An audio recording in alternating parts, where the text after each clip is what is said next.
Enkula kye kimu ku bisolo Uganda bye yalina mu bungi mu makuumiro g'ebisolo mu myaka gy'enkaaga, wabula nga we twogerera mu makuumiro temuli n'emu.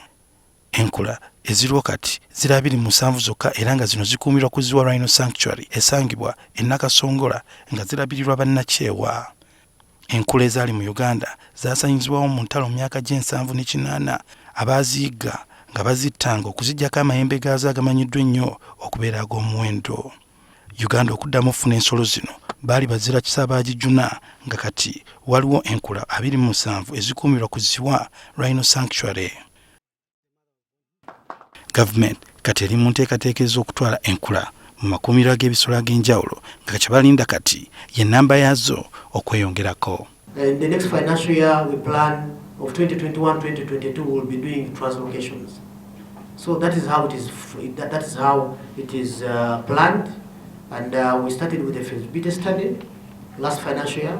This financial year we want to put in place adequate infrastructure, and then the other financial year we do the actual translocations.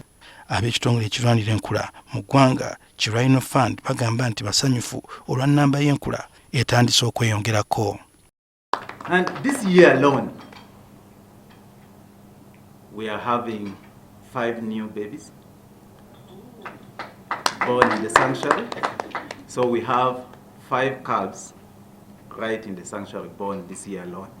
So that means even next year we are most likely going to have 5 or more. So abakungu okuva mu ggwanga lya Amerika nga bali wamu n'ekitongole ky'ebyobulambuzi ekya Uganda Tourism Board batongoza ne firimu eyitibwa Sides of a Horn ekwata ku ngeri enkula gye zittibwamu okwetoloola ensi yonna okumanyisa abantu ku mugaso gw'okukuuma ebisolo bino.